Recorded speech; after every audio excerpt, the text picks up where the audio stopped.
qué ha pasado en nuestro país con la regulación de estas prácticas. ¿Se alquilan vientres en nuestro país? ¿Cuáles son los vacíos legales que existen?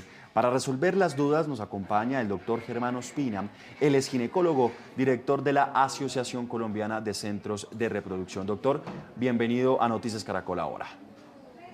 Hola, muy buenos días, un gusto saludarlos y muchas gracias por la invitación. Doctor, arranco preguntándole por qué se entiende como embarazo subrogado o alquiler de vientre. Gracias. Lo primero que quisiera aclarar es que el término correcto debería ser una subrogación uterina y no un alquiler de vientre. El término subrogación quiere decir un reemplazo. En este caso sería una persona que está reemplazando a otra que no puede quedar en embarazo. El alquiler de vientre es como un término popular que en mi concepto está mal utilizado porque de entrada estamos hablando de un proceso que implica un deseo altruista y una manifestación voluntaria de una persona para reemplazar a otra que no puede lograr el embarazo. Básicamente consiste en que hay muchas mujeres que por diferentes razones no pueden llevar un embarazo dentro de su cuerpo.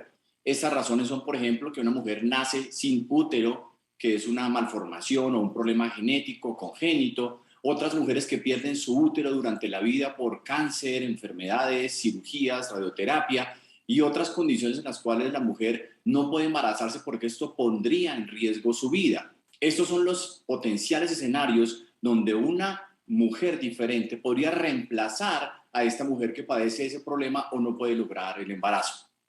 ¿En Colombia es legal este tipo de embarazo subrogado?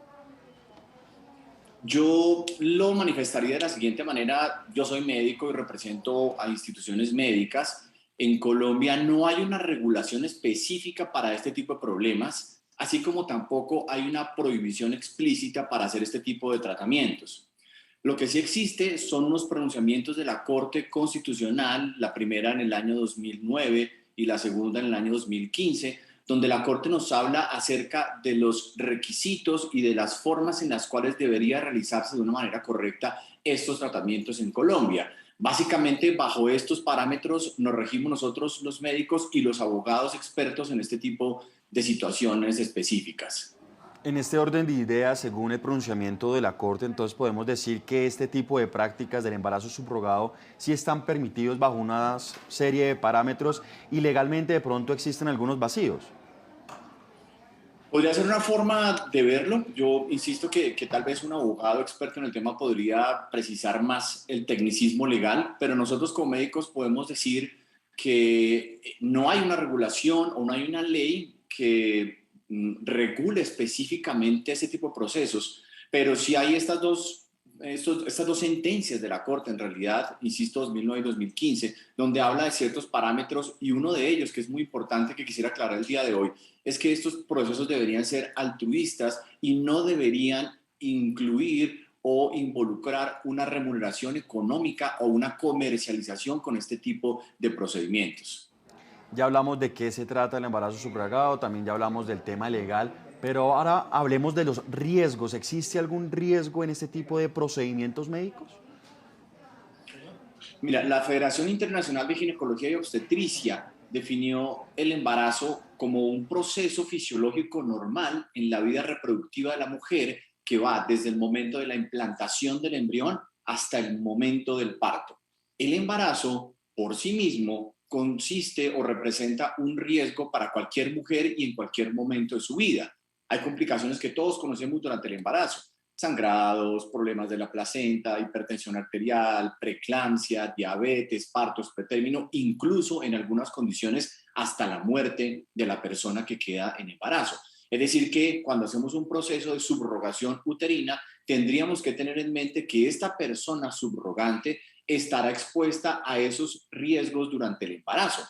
Incluso, insisto, el riesgo hipotético de la muerte. Y eso se debe contemplar desde un principio para tener en cuenta las condiciones y las precauciones que se deben tener. Más allá de eso, el proceso de subrogación uterina pues tendría que ser un embarazo absolutamente igual a uno que hubiera sucedido en condiciones fisiológicas naturales. Doctor Ospina, ¿qué ha pasado con esta práctica en otras partes del mundo? ¿Cómo está Colombia actualmente? Bien, Colombia, como mencioné previamente, está en un espacio donde no es prohibido ni es regulado, pero estamos trabajando bajo las sentencias de la Corte. Se han presentado varios proyectos de ley en el Congreso de la República, incluso en algunos de ellos he tenido la oportunidad de participar, pero finalmente el Congreso no ha aprobado en estos debates la regularización de este tipo de tratamientos. Desde mi óptica y desde mi papel como médico y director de varias sociedades científicas, considero que el gobierno debería tomar cartas en el asunto y emitir una regulación apoyada ojalá en sociedades científicas para ese tipo de procesos. En el mundo hay distintas ópticas, hay países, sobre todo en la comunidad europea, que lo prohíben de entrada, como Francia, Alemania, Italia, España, Bulgaria, son países donde no se puede realizar la subrogación uterina. Hay otros donde está abiertamente aprobado o regulado, como en Rusia, en Ucrania, y algunos estados de Estados Unidos. Como bien sabemos, en Estados Unidos existe cierta autonomía estatal dependiendo del lugar geográfico donde se realicen estos tratamientos, y en Estados Unidos algunos estados lo permiten, otros no. Es decir, que nosotros estamos como en una zona gris, donde teóricamente a través de las sentencias de la Corte podríamos hacerlo. Importante contarles además que Ucrania es uno de los países del mundo donde está regulado y donde está permitido el proceso de subrogación uterina. Y por obvias razones, en este momento de la historia, de la situación actual de Ucrania, no se están realizando estos tratamientos en este país. De ahí ha surgido una gran migración de pacientes que están buscando otros lugares del mundo donde se pueda realizar este tipo de procedimientos. Doctor, finalmente, además del alquiler de vientres, ¿qué otras alternativas usan los colombianos para concebir si se aplica acá en el país? Y también, ¿qué ha pasado con la normativa? Por ejemplo, y es una pregunta que surge en esos momentos, ¿en Colombia se pueden vender óvulos como también lo hacen en el momento de los espermatozoides o el semen?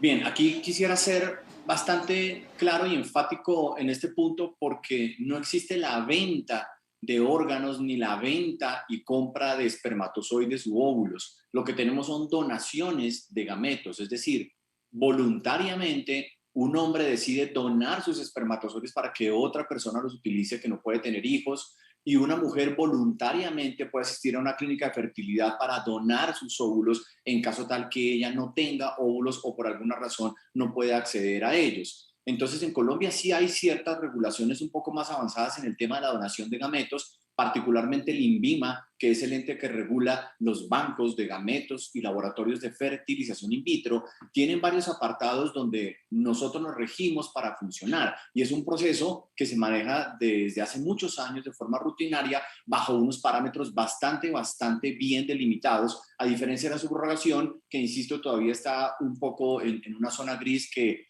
dejaría el mensaje para todos ustedes que es un proceso muy lindo, que no todas las personas pueden lograr un embarazo natural y que en muchas condiciones la subrogación uterina es la única alternativa que tienen. Por tanto, no deberíamos cerrar la puerta a esos tratamientos, pero sí deberíamos tener una regulación y unos lineamientos muy claros para hacer las cosas dentro de un marco ético, legal y moralmente aceptable.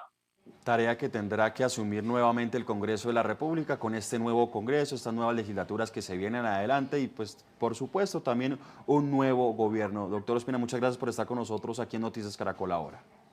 A ustedes por la invitación. Un feliz día.